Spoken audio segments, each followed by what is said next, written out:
radio show today. We're going to take a lot of phone calls. Dennis Dodd, national college football writer with CBS Sports, will be with us. But the overarching question and the topic of conversation in hour number one today is going to be a discussion between you and I and whoever wants to eavesdrop on it. 417-7575. Do you want your sports columnist to be spoon-fed?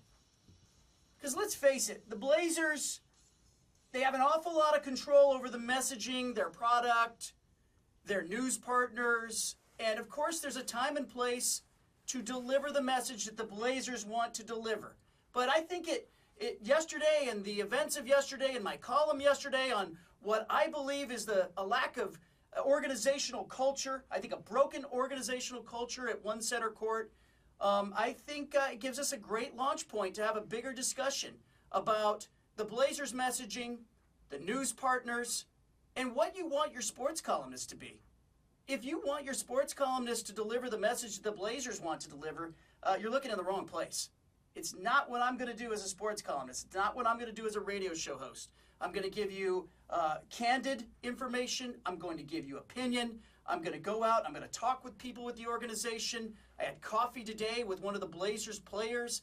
We had a long discussion about a lot of things. I talked to an NBA GM on my way in today who was like, oh man, what's gotten into Neil?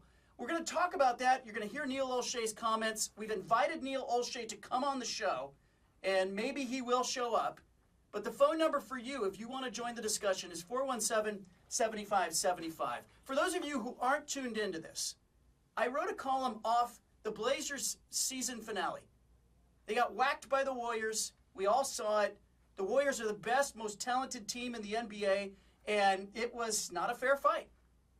Anybody who watched it could see that the Warriors had great talent, and the Blazers had a couple of nice players, and they're further away from a championship than maybe, and I've said that all along, that maybe the blessing in this series is we get an idea of how far away the Blazers are. They're far away from a championship. But I also think it gave me a chance to talk about the organizational culture. And I've been here since 2002, and I've been in it since 2002 with you. And I have watched and observed and felt the overriding culture of the Blazers, the poison at times, the toxicity at times, and I felt that, this is an organization that can't get out of its own way. And I think yesterday was a great example of that.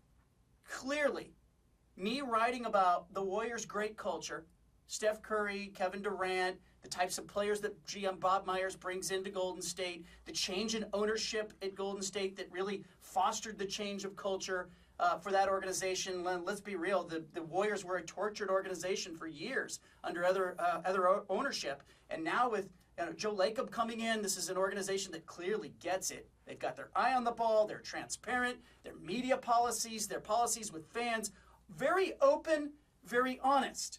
And I contrasted that with the Blazers that are very heavy-handed, very controlling. They want to spoon-feed the media.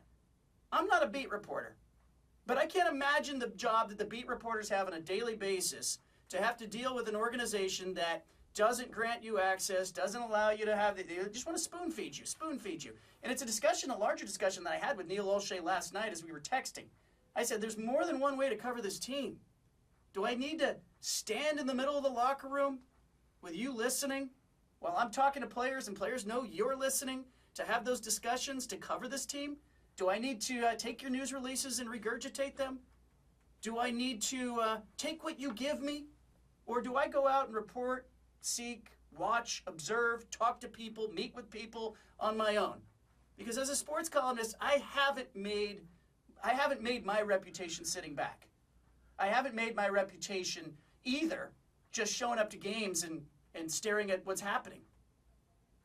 I've been really honest and open with you as a listener about why it is that I'm not interested in this Blazers team.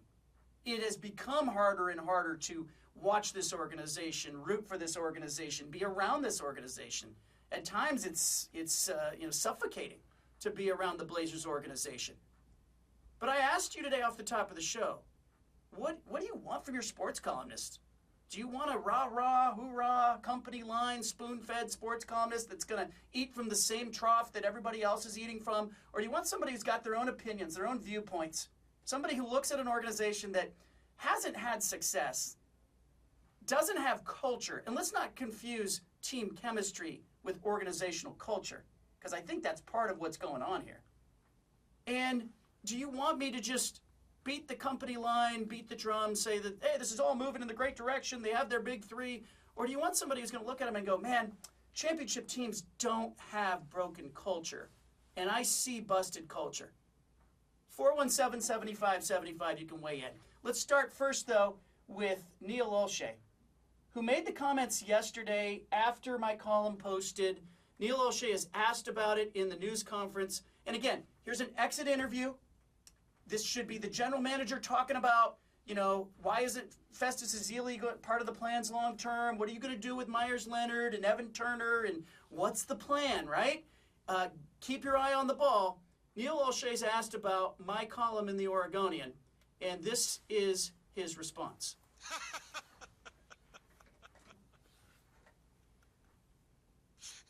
I want to let you know I was completely oblivious to that until someone showed me your tweet, which I said, "What? I don't understand what this means." And then I had to go back and read that. I was glad that it was written by someone who came to 2 games all year, and clearly the motivation was to abuse his privileges as a media person with his past so that he could get tickets for his relatives and pictures taken with the opposing point guard in the opposing point guard's jersey.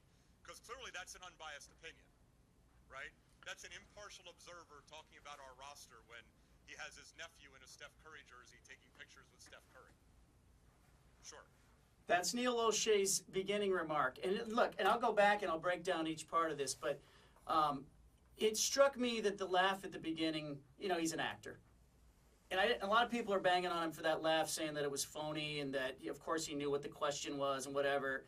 I'm not going to try to look at an actor and determine whether an actor is acting or being real. But, yes, the laugh at the beginning, him pretending that he hadn't read it.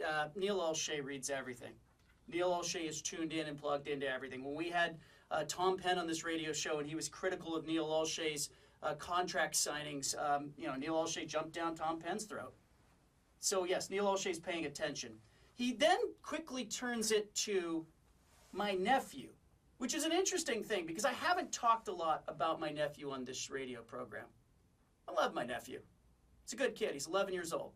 He's had a tough life. He's had a tough life. He's in foster care. And it is true that I bought 2 tickets to Saturday night's Game 3 for my nephew and for the church pastor who was taking him to the game. It's true. It's absolutely true. And I was a little bit surprised when nephew said, I want to wear my Steph Curry jersey, but he's 11 years old and he likes Steph Curry, even though he's a Blazer fan. He likes Steph Curry. And so when he and the pastor went to the game and I dropped them off in front of Moda Center and then met them after the game outside of Moda Center, my nephew was happy that he got a chance to go to the game. He's a little bit of a front runner because he ended up in his Blazers t-shirt at the end of the night. But Neil Olshey saying that I abused my press pass, well, I'll let his words talk for it.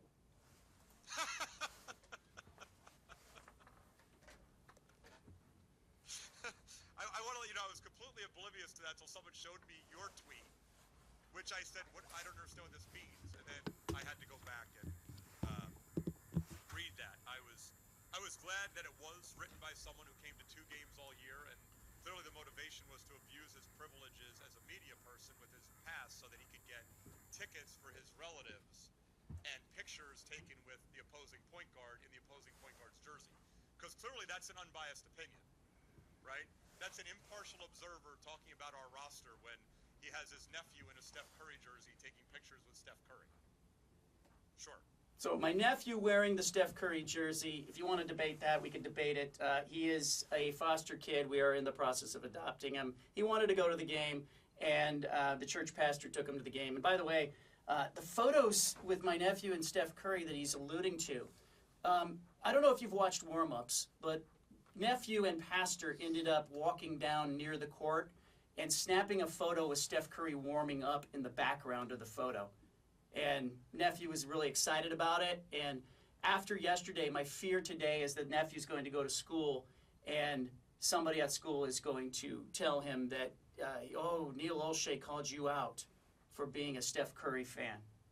I hope that doesn't happen, But, you know, the church pastor said, do you want me to call into the show? Do you want me to? I said, there's no need for you to do that.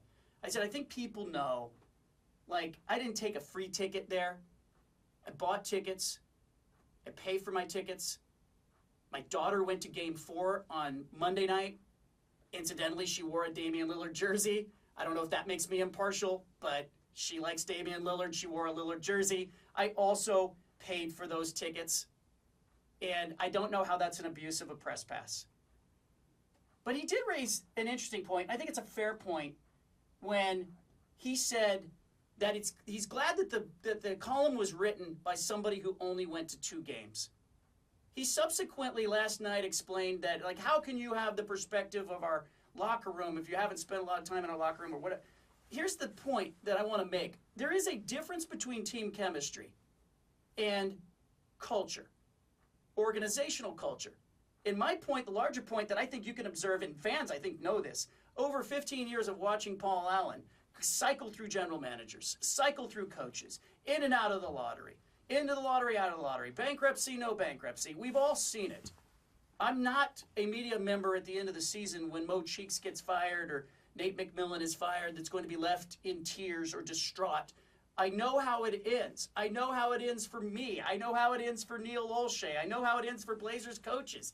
We all walk out holding a cardboard box. But to his point, you know, I'm a sports columnist. I'm not a beat writer. I'm not going to be in that locker room 82 games a year. I might not be in that locker room 7 games in a year. And this basketball season, with a team that was not relevant for a portion of the season, with the Ducks in the Final Four in the NCAA tournament, with Mark Helfrich being fired, with Willie Taggart being hired, with the strength and conditioning coach situation, with Gary Anderson going on, I got to tell you, there isn't a lot of time left over in the sports columnist world to be hanging out in the Blazers locker room while they're fighting for the 8th seed. That's just the reality of the media world.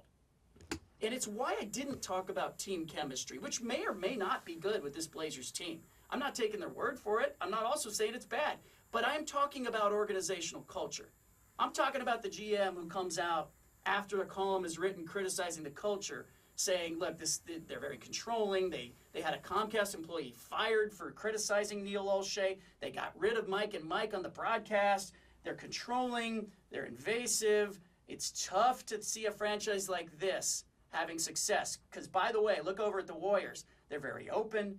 They're accessible. They've got star players that are walking around shaking the hands of the security guards and the ball boys. And one of the security guards told me that in his time working at Moda Center, he's never had a Blazers player come over and thank him. And it meant a lot. Like, here's Steph Curry and Kevin Durant. They come over and they're like, thank you very much for being here. So, yes, the little things do matter to me. But if you want to bang on me for being at 2 games or 7 games or, you know, back in the day when they were really good, 20 games, I'm not going to be there for 82. Part of that is this job demands that I'm in other places. I'm in places that are winning. Part of that is I got a family. I've got 3 daughters and a foster son / nephew who wears a Steph Curry jersey. So yes, keep reading me, keep listening to me if you are those who say, hey, I don't want my sports columnist or radio show host spoon-fed. I don't want him to be chummy with the GM. I don't want him to be like going to baseball games with the PR staff or hanging out at comedy clubs with the coaching staff and being like, you know, yucking it up. Look, if you want spoon-fed coverage, there are a lot of places to get it. You can start with the news partners of the Blazers. All right? But it's not me. In my 15 years here and 25 years in the business, I'm going to give you what I think. It's not always going to be comfortable. I'm not always going to be well-liked. And I'm okay with that. I'm opinionated. I'm outspoken. And, yes, I talk to people.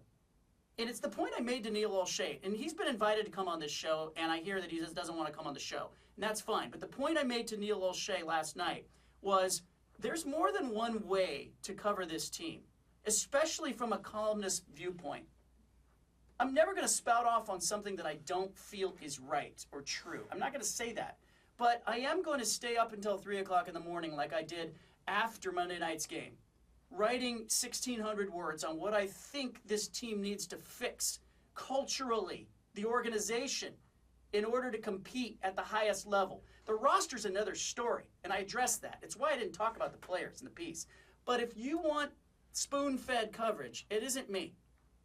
It's no secret that I'm going to be outspoken, that I'm going to be opinionated, and it's also no secret that, there are going to be people out there who want to argue with me about it. And if you're one of those people, call in. Let's have a discussion about it. But if you're upset that my nephew wore a Steph Curry jersey to the game, you're going to have a lot of kids in the Portland metropolitan area to have beef with. And how does that exactly make me not impartial? Biased. I'm biased because I have a nephew like Steph Curry. A lot of biased people out there. I'll tell you that. I also paid for that Lillard jersey, but that doesn't matter either. The point is, as a columnist, I'm going to be opinionated, and it's going to make people uncomfortable, and it has. And the larger issue here is that Neil Olshey, obviously, and I assured him of this last night, I said, Neil, it's not personal. It's not personal. But he obviously took it personally. And I had another GM reach out to me this morning and went, whoa, I can't believe that he said that stuff. He got personal with you. And I said, you know what? It tells me that it must have really bothered him. But it also kind of makes my point, doesn't it? A little bit paranoid, a little bit high off the ball. A great organization with great culture would not be worried about what the sports columnist and radio show host is saying about him.